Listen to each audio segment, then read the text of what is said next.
ओम श्री गणेशाय नमः। ओम नमो भगवते वासुदेवाय। हरे कृष्णा कृष्ण कृष्णा हरे हरे, हरे राम राम राम हरे हरे। तव्हां सभिनी हरि भक्तन के नमस्ते। प्यारा भक्तों, ही कथा पाण गुरु कृपा से हासिल करे रहा आयूं।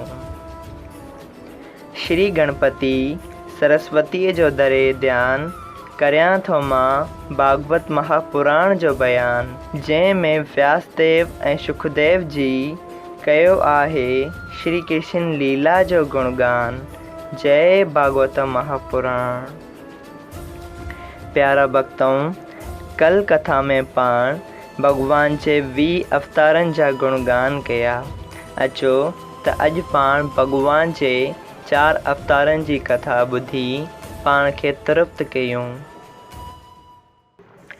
श्रीमद् भागवत महापुराण स्कंद पहिरियों अध्याय 3 पाठ 3।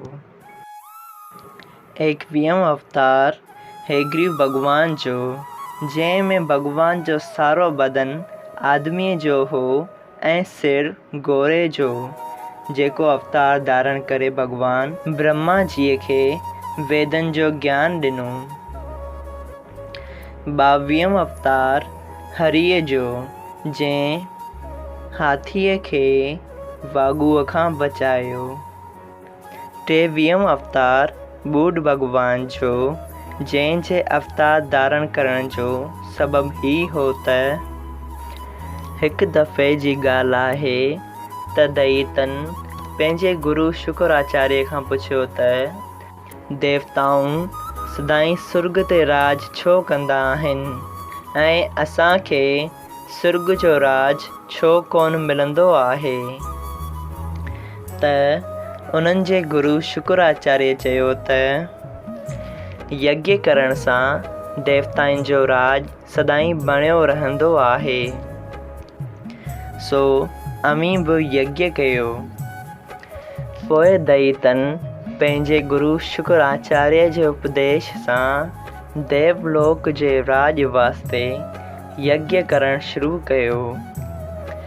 उन ते देवताऊं ॾिजी नारायण भगवान वटि वञी स्तुति करे हथ जोड़े चवण लॻा, हे वेंकटनाथ, दैत त अॻ में ई असां खां तमामु बलवान आहिनि। हाणे जेकॾहिं यज्ञ करण सां हू वधीक बलवान थी पिया त असीं उन्हनि खे कंहिं बि तरह जीते न सघंदासीं। इन करे जंहिंमें असांजी चङाई थिए, कृपया उहो उपाउ करियो।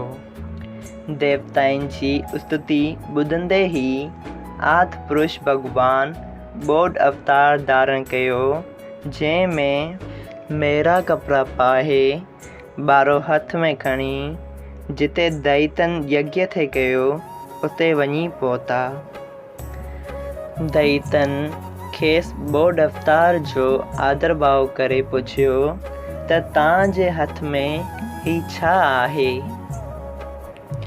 सो बोध अवतार चयो त जिते आदमी वेंदा आहिनि उते नंढा नंढा जीव आदमी जे हेठां अची दॿिजी मरी वेंदा आहिनि। सो ही ॿारो उन जॻह खे साफ़ करण वास्ते आहे। पोइ वरी दैतन पुछियो त तव्हां मेरा कपिड़ा छो पाता आहिनि।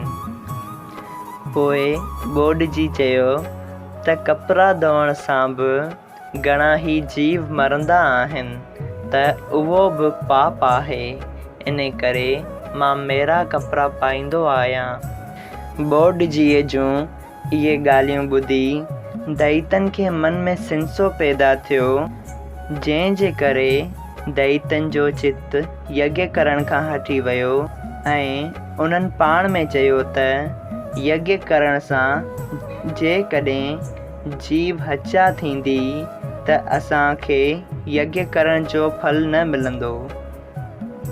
ही त उल्टो पाप आहे। इहे ॻाल्हियूं सोचे दैतन परमेश्वर जी मर्ज़ी मुताबिक़ यज्ञ करणु बंदि कयो ऐं उन्हनि जे धर्म जो सारो बल हलियो वियो ऐं देवताऊं उन्हनि खां वधीक बलवान थिया। 24 अवतार निकलंकी अवतार आहे जेको भॻवान कलयुग जी पछाड़ीअ में पंहिंजे भक्तनि जी रक्षा लाइ ऐं धर्म जे ख़ातिर मिलीछनि ऐं अधर्मियुनि खे नास कंदो। इन्हनि 24 अवतारनि में श्री रामचंद्र जी ऐं श्री कृष्ण जी जो अवतार पूरन कलाउनि सां आहे। संसारी माण्हुनि खे धर्म जी सिख्या ॾियणु, धर्म जी राह ते हलणु ऐं धर्म जो उपदेश ऐं ज्ञान ॾियण वास्ते नारायण जी ही सभु अवतार धारण कया आहिनि ऐं जेतिरा रखेश्वर, मुनेश्वर, देवता, आदमी ऐं साह वारा संसार में जड़ ऐं चेतन आहिनि, उन्हनि सभिनी में पार ब्रह्म परमेश्वर जो प्रकाश सम्झणु घुरिजे। उन करे को बि उन जे अवतारनि जो शुमार करे नथो सघे ऐं परमेश्वर पंहिंजी माया सां जगत खे पैदा करे थो ऐं पाण उन जे वस में न आहे। फ़क़ति उहो ई आदमी उन खे सुञाणंदो आहे जो उन जे भॼन में महू रही उन खां सवाइ ॿिए कंहिंजो भरोसो नथो रखे ऐं उन परमेश्वर जी सुञाणण वारे ख़्वाहिशमंद खे संसार जे मोह छॾण सां परमेश्वर जो प्रकाश पाण ज़ाहिर थिए थो। भॻवान वेदव्यास जी हिन कथा जी रचना इन करे कई जीअं उन जे ॿुधण सां संसारी माण्हुनि जो नेतारो थिए। हिन पंहिंजे पुटु सुखदेव खे पाठ पढ़ायो।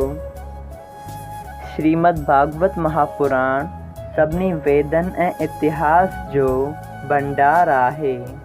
सुखदेव वरी राजा परीक्षित खे ॿुधायो।